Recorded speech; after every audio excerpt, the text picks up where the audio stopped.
مع الله في لألآت النجوم وحبك الغيوم وضوء القمر نحمده ونصلي على رسوله الكريم اما بعد بسم اللہ الرحمن الرحیم۔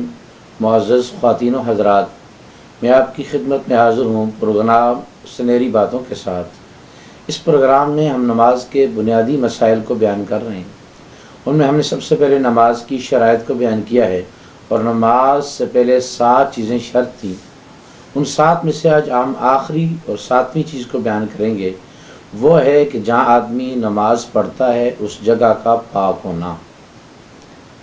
چونکہ اللہ رب العزت کی ذات عبادت میں اور بغیر عبادت کے بھی پاکی کو پسند کرتے ہیں، لیکن عبادت میں پاکی کا اہتمام زیادہ ہے، تو لہٰذا جس جگہ آدمی اللہ کی بندگی کر رہا ہو اس جگہ کا پاک ہونا ضروری ہے۔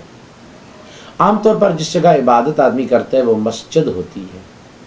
مسجد کی پاکی کے بارے میں تو اللہ رب العزت کی ذات نے قرآن مجید سورۃ بقرہ آیت نمبر 125 میں فرمایا کہ ہم نے اپنے خلیل ابراہیم سے اور اسماعیل علیہ السلام سے یہ عہد لیا کہ تم دونوں باپ اور بیٹا بیت اللہ کی صفائی کرو، طواف کرنے والوں کے لیے، رکوع کرنے والوں کے لیے، سجدہ کرنے والوں کے لیے۔ تو مسجد کی صفائی اتنا بڑا کام ہے کہ اللہ رب العزت کی ذات نے 2 پیغمبروں سے اس کا معاہدہ لیا کہ تم نے میرے گھر کو پاک اور صاف رکھنا ہے۔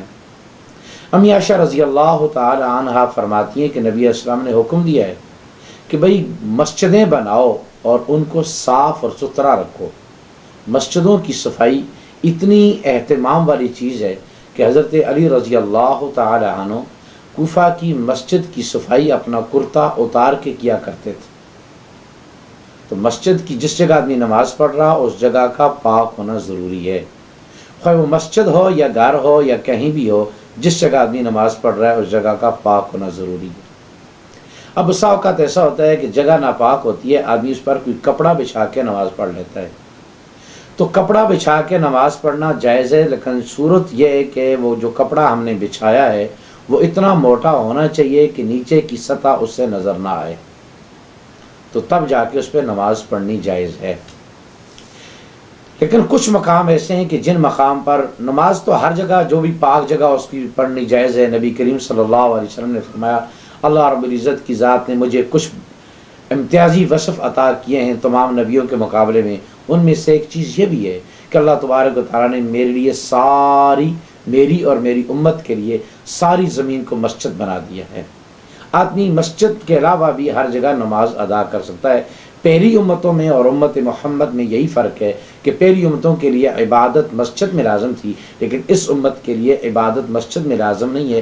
ہر پاک جگہ پہ آدمی عبادت کر سکتا ہے، نماز پڑھ سکتا ہے۔ لیکن اس کے باوجود نبی علیہ السلام نے ترمذی شریف کی حدیث ہے، نبی علیہ حضرت عبداللہ ابن عمر رضی اللہ تعالیٰ عنہ اس کے راوی ہیں کہ نبی علیہ السلام نے فرمایا 7 جگہوں میں نماز نہ پڑھی جائے۔ ان میں سے پہلی جگہ جو گندگی پھینکنے کی جگہ ہے، کوڑا کرکٹ کی جگہ ہے، اس جگہ نماز نہ پڑھی جائے۔ دوسرا جو جانوروں کے ذبح کرنے کی جگہ ہے اس جگہ نماز نہ پڑھی جائے۔ تیسرا راستے کے درمیان نماز نہ پڑھی جائے، قبرستان میں نماز نہ پڑھی جائے، غسل خانے میں نماز نہ پڑھی جائے، اور مویشیوں کے جانوروں کے باڑے میں نماز نہ پڑھی جائے، اور سائق یہ کہ بیت اللہ کی چھت پہ بھی نماز پڑھنا مکروہ ہے۔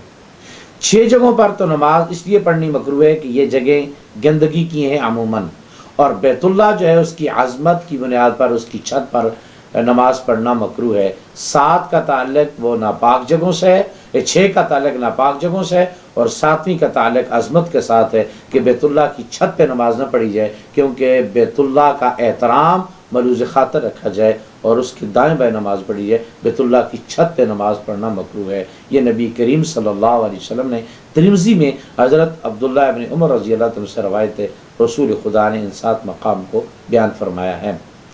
تو آج ہمارے جو نماز کی 7 شرطیں تھیں الحمدللہ وہ مکمل ہو چکی ہیں۔ تو آج کی نشست کے لیے اتنا ہی کافی ہے، باقی باتیں انشاءاللہ اگلی نشست میں بیان کریں گے۔ السلام علیکم ورحمۃ اللہ وبرکاتہ۔